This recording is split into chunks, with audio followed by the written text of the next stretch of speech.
Arctic Star Exploration, operated by a team of proven mine finders, is focused on diamonds in Finland and the Northwest Territories of Canada. A work program is planned for our Finland property that contains diamond-bearing kimberlite.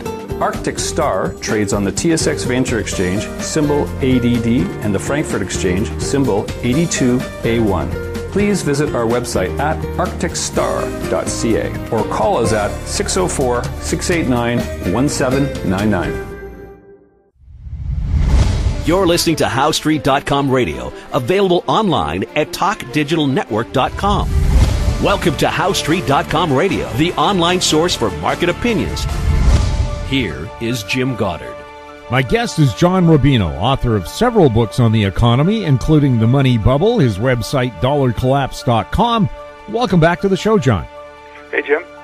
Now we're in a worldwide panic. I don't know if that's the right word, but certainly a ball of concern about proposed and almost real tariffs on aluminum and steel. Is this a good move by the U.S., or is this just a bargaining ploy? Well, this is how Trump bargains. You know, he threatens everyone, including his friends, and then eventually works out a deal. So we're seeing him do that with China and North Korea, and now Germany and France and Canada.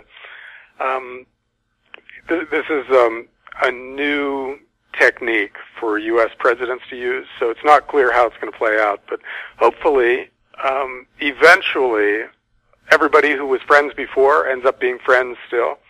But right now, there's a lot of contention, it looks like.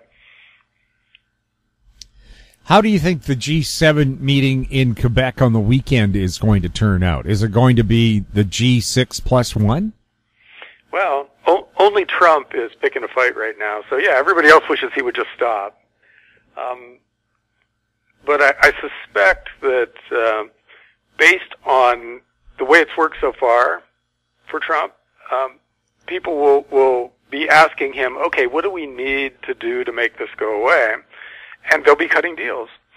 So it wouldn't be a surprise for a couple of months hence the global trading situation to have calmed down some and some new deals be in place. And maybe people aren't too happy or too unhappy with the results, you know, especially in the U.S., because Trump is the one asking for concessions, which means that the compromise is going to involve things that the U.S. wants. So he'll be able to point to stuff that he got that we wouldn't have gotten otherwise going into the midterm elections. So it might work out, you know.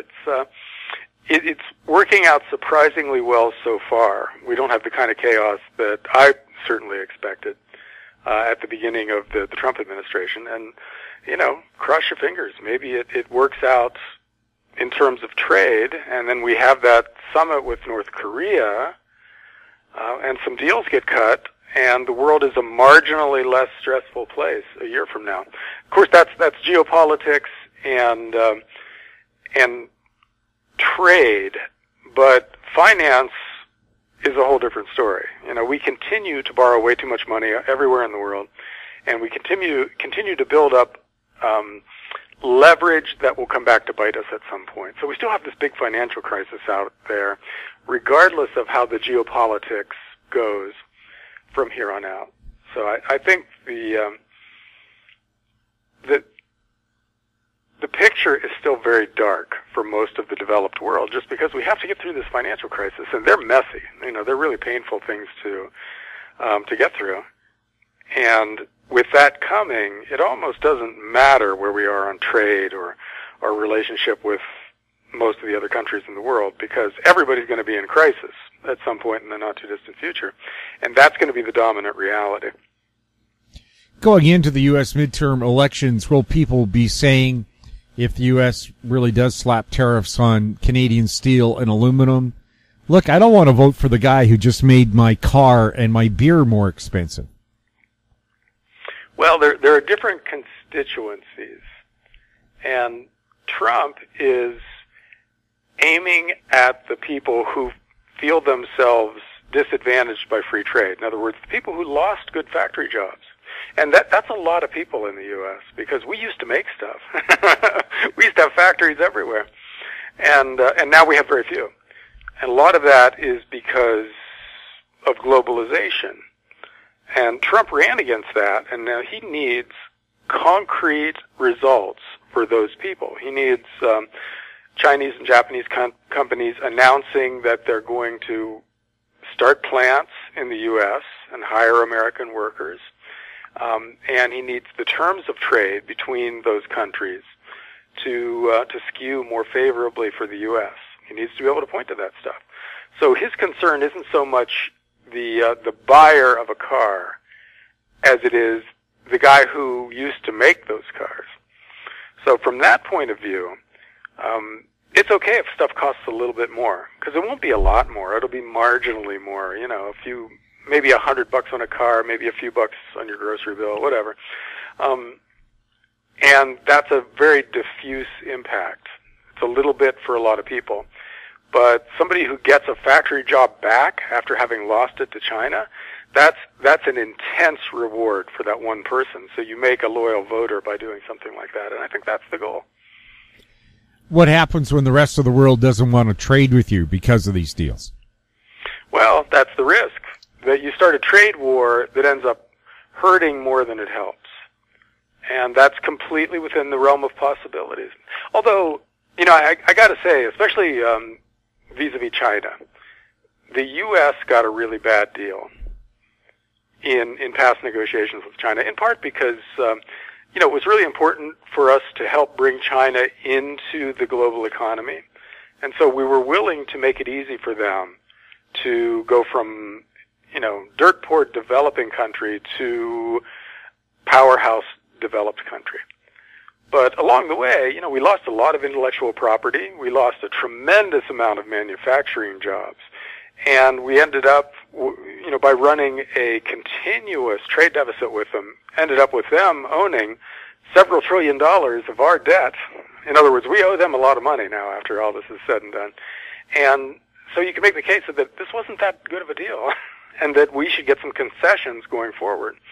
So to the extent that that's what Trump is going for, not so bad, not unjustified. You can argue about his methods, but the goals are quite defensible. China has said if the U.S. imposes steel and aluminum tariffs, it will just simply break off negotiations. How do you react to that? Yeah, I don't know. I don't know how all this plays out. I think the way things are set up today, China has more to lose than the U.S. does in a serious trade war because they sell more to us than we sell to them.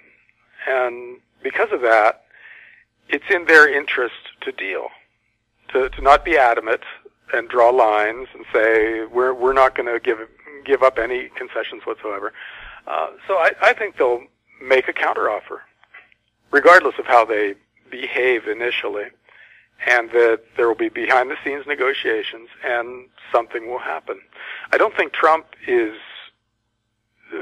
trying to burn bridges or just scorch the earth or anything. I think he's trying to get a specific kind of deal, and if something like that becomes available, he'll take it, and then they'll shake hands and they'll go on. People argue all the time. Countries get into tiffs and they make up and then they go forward. At least when they're big trading partners for whom a war would be catastrophic, like us in China and Europe. I don't think anybody wants to actually fight. That would be horrendous because we're so financially and economically intertwined that the cure would be worse than the disease, even if you think you can achieve something militarily. You'd end up losing so much more on the financial side that it still wouldn't be worth it. So hopefully that's their calculus too, and we don't take it any further than some tariffs and some derogatory press conferences and scathing diplomatic memos and things like that. Hopefully that's as far as it goes. We'll have more with John Rubino right after the break. Avon Resources Limited is a gold exploration company with significant projects in British Columbia, Saskatchewan, and the Yukon. Trading on the TSX Venture Exchange, symbol ABN, and the pink symbol ABN AF. surrounded by world-class gold deposits and mines. Avon's 23,000 hectares Forest Kerr Gold Project is located in the heart of the Golden Triangle in northwestern BC. For more information, visit us at avonresources.com. Vatic Ventures Corp. is a potash exploration company focused on the Korat Basin in Thailand, the world's largest undeveloped potash resource. Vatic's management has extensive potash exploration and development experience in Thailand. Vatic will have marketing advantage compared to Western producers. Drill program commences this spring. Vatic trades on the TSX Venture, symbol VCV, and on Frankfurt, symbol V8V2. Visit our website, vaticventures.com. Welcome back. We're speaking with John Rubino. John, a study just came out that said the U.S. Deep Depression in the 1930s would have ended a lot sooner if the U.S. hadn't resorted to protectionism and was more internationally involved. Do you think you could get a serious recession if they decide to put up, depression-like barriers again to trade? Well, that could contribute to it. If we have a replay of the Smoot-Hawley tariff of the early 1930s, then yeah, we already have a gigantic financial crisis coming. And if trade barriers are one of the results of the early part of the financial crisis, or if they come before the big financial crisis hits, then that just makes it worse. That won't determine whether we have a financial crisis or not. That's going to happen just based on how much money we borrowed. But bad trade policy could exacerbate the financial troubles that will flow from all the debt we've taken on, as could a war or something like that. If we have geopolitics blow up on us at the same time that the global financial system has currency crisis or a big currency reset or an inflation spike or collapse of some part of the debt market or any number of other things that could and will happen with this much leverage out there. The rest of policy, in other words, geopolitics and trade and technology and blah, blah, blah, all of that stuff could contribute to the recovery or could make the mess much worse. And it depends on what we do. In the 1920s and 1930s, we made mistakes. This time around, we don't have to make those same mistakes. So maybe we choose policies that minimize the impact of the financial crisis and get us through it sooner rather than later. We can hope, but history isn't that much of an optimistic picture when you look at what we've done in the past, because we tend to, under stress, make the wrong choices a lot of the time. So it's completely possible that everything goes wrong at once and that we just make a series of mistakes and have this, Great Depression times two. But it's also possible that we get ourselves out of it with a fairly clean monetary reset, a return to the gold standard, and some strict limits on government spending, and then we come out of this in better shape. We'll have more with John Rubino right after this. I'm Kelly Jennings, CEO of Powerband Solutions. Powerband is a cloud-based provider of auction, inventory, and finance solutions that make buying, selling, and financing vehicles more efficient. Powerband Solutions trades on the TSX Venture Exchange symbol PBX. For more information, please visit us at powerbandsolutions.com. Don't miss out. Stay informed. Receive the HowStreet.com weekly recap with thought-provoking podcasts, radio, and articles delivered to your inbox. Sign up for the HowStreet.com weekly recap on our homepage at HowStreet.com. Welcome back. We're speaking with John Rubino. John, President Trump has removed a lot of the regulations on small and mid-sized banks. Do you think he's going to start deregulating the large banks as well? When a lot of people think going back to GlassSteagall would be a good thing. Yeah, it would be hard to do, but it would be a very good thing because it's clear in retrospect that human nature being what it is, you can't give big banks government guarantees and allow them to take as much risk as they want to in the financial markets. Because what they've learned over the past 20 or so years, since the 1990s certainly, is that they can screw up on the biggest scale possible, and in the process reap a lot of fee income and pay their executives huge bonuses, and then when they get into trouble, the government bails them out. Because the government allowed them to grow into too big to fail entities. Now, that was a mistake. So if we could go back to the kind of financial system where there are two kinds of banks, one kind can make consumer loans and take consumer deposits. Those deposits are guaranteed by the government. The other kind of bank can take big risks with prop trading desks and investment banking and derivatives and stuff like that. But if they fail, they fail. Nobody bails them out. No taxpayer money is committed to whatever becomes of them. We'd be a much safer financial system. But I kind of think we have to have that crisis first, because otherwise the people who have gained all this power, the big banks, won't give it up voluntarily. They have to be so desperate that they take whatever lifeline is offered to them, which they would have in 2007, 2008, except that they managed to fool the government into thinking that this was a government problem that required a bailout rather than a banking problem that required them to make changes in their business model. So they basically just went on as usual, paying themselves huge bonuses and taking huge risks and creating an even bigger potential for crisis out there in the future. So, yeah, GlassSteagall will come back in some form, but only after a crisis makes it clear to everybody that business as usual can't go on. If the meeting does go ahead as scheduled on June 12th, what do you think President Trump and the leader of North Korea will talk about? Yeah, this is going to be an interesting conversation because you've got a couple of people who are not your standard issue diplomatic negotiators, and the heads of North Korea and the U.S. And so I think it's anybody's guess how this plays out. And I wouldn't even want to venture an opinion about whether it's going to be a good thing or bad thing because it's so unique. It's nothing like this has ever happened before. The fact that they're talking is a good thing, though. What they say to each other may or may not be good, but the fact that there's a dialogue, and we've got South Korea involved, and it's totally in their interest to have peace on the Korean Peninsula and to avoid nuclear war, obviously.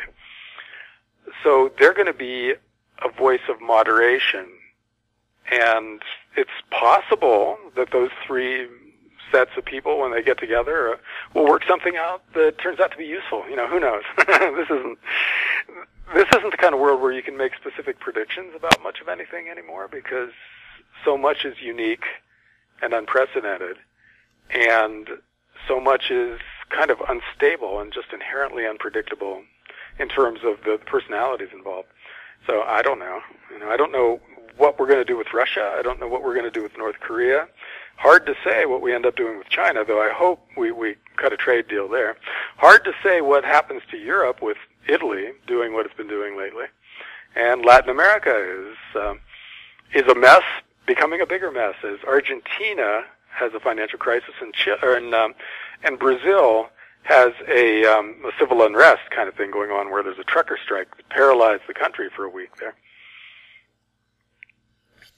Will the currency crises in Argentina, Brazil, Venezuela boil over to the rest of the world? Can it be contained? Well, crises at the periphery frequently move inward towards the core. So in the case of Latin America, they borrowed, developing countries in general borrowed about $8 trillion over the past decade. And a fair bit of that is in Latin America. In other words, they owe a lot of dollars. And if the U.S. dollar goes up in value versus their currencies, those external dollar-denominated debts become really hard to pay off, and that can cause a crisis. But it wouldn't be a crisis that's just limited to Argentina and Mexico and Brazil, et cetera, because the people who bought all the bonds that those countries sold are to an extent in the developing world. Our hedge funds, our pension funds, bond funds, big bank trading desks, they all own Latin America dollar-denominated debt. And let those debts be defaulted on, and you've got some really big losses at some big institutions in the U.S. So the crisis at the periphery will have moved towards the core, into the core, and then who knows what happens. Historically, it's been a bailout. We step in and bail our banks out when they screw up like this. Hopefully we don't next time and just let a bank or two fail, so they learn a lesson going forward. Is that something that should have been done in 2008 with the banking crisis there? Let a couple of them go under? Oh, my God, yes. If we'd let them all go under, if every major Wall Street bank had failed, which doesn't mean cease to exist. It means somebody else buys their assets and their buildings and then creates another bank, and it goes on. But it changes hands at a much lower price. If we'd allowed that to happen, we'd be in better shape today. We would have had a pretty crazy couple of years. But we would have found out that a world without J.P. Morgan Chase is a completely acceptable world. It's not inconceivable. The world would go on. There would be the same number of factories, same number of hospitals, same amount of farmland, same number of oil wells. Solar power would cost the same amount today as it would have otherwise. Everything would be basically normal if those big banks just disappeared. And we would be spared all the corruption and the political chaos that they cause and the financial market manipulation, et cetera, et cetera. So yeah, it would have been way better if we'd let them all fail if that was the way it was going to play out because of their own mistakes. Well, Canada and the U.S. now have legislation that allow big banks to dip into your personal bank account to bail themselves out. Was that a good move? Horrible move. But it does at least cause people to pay attention to how banks are being run. For instance, if the bank where your account is might take some of your money away if it fails, now you care if it fails, right? You're not just a bystander watching the show. You're actually a participant in this process. And it might lead you to shop around for a better run bank or lobby your bank to take fewer risks or do any number of other things. Move your money to some place that's not even a bank, for instance. So it might lead you to make informed consumer decisions with your money, which people don't do now because we just assume if the money's in the bank, it's totally safe. So to the extent that it makes consumers, that is, bank depositors, more aware of the risks in their ecosystem, that's a good thing. But to the extent that it lets badly managed banks suck money out of the accounts of people who didn't do anything wrong other than banking with a badly managed bank, that's a bad thing. So I don't think bank bailouts have much political legs. I don't think they survive beyond a couple of events because voters just won't put up with that for much longer. Do you think governments someday are all going to get together and say, we owe so much money, why don't we just start at ground zero again? Yeah, that's called a monetary reset, and we will do that in the future. They'll maybe some Sunday evening when all the markets are closed, or maybe a Saturday evening when absolutely all the markets are closed, they'll say, okay, from now on, the dollar is just a name for a weight of gold. It's going to be 1/10,000th of an ounce of gold, and going forward we'll be on a gold standard where dollars and gold are interchangeable. You can go to a bank, you can get one for the other, and in that way we will control the money supply, because if we print too many paper dollars, then people will exchange them for gold, we'll lose out on our gold, and we'll have to shrink the money supply. Which is basically the way this classical gold standard worked for 200 years leading up to 1914 in World War I. So we will go back to something like that with a big dollar devaluation. In other words, we'll define the dollar as some fraction of an ounce of gold, but it'll be a really small fraction. So gold will go up to $5,000 or $10,000 an ounce, and going forward, we'll have a chance at a sustainable financial system. But the people who trusted the government and held all their wealth in dollars will see their nest egg be cut by 70% or 80% or whatever. I'm sure that'll be politically popular. Well, the governments will calculate that is the lesser of several evils, because the other options will be a 1930s-style debt-driven deflation leading to a capital D depression, or a hyperinflation / currency crisis that does the devaluing for us, but in a really chaotic way. Those two things will be seen as worse than the government taking control of the process and trying to shape it in the most favorable way possible. So at that point, they'll take it. They won't like it, but they will take it. John, thank you so much for chatting with us. Sure thing, Jim. My guest has been John Rubino, author of several books on the economy, including The Money Bubble, his website, dollarcollapse.com. Don't forget to listen to This Week in Money every weekend, where we talk to some of the world's top economic minds. You're listening to HowStreet.com radio. You can find us on Twitter at HowStreet. Our YouTube channel is Talk Digital Network. Questions for the show or our guests can be sent to info@HowStreet.com. I'm Jim Goddard. Thanks for listening. Comments made on HowStreet.com radio are an expression of opinion only and should not be construed in any matter whatsoever as recommendations to buy or sell any financial instrument at any time. Available online at TalkDigitalNetwork.com. HowStreet.com radio is a production of HowStreet Media Incorporated.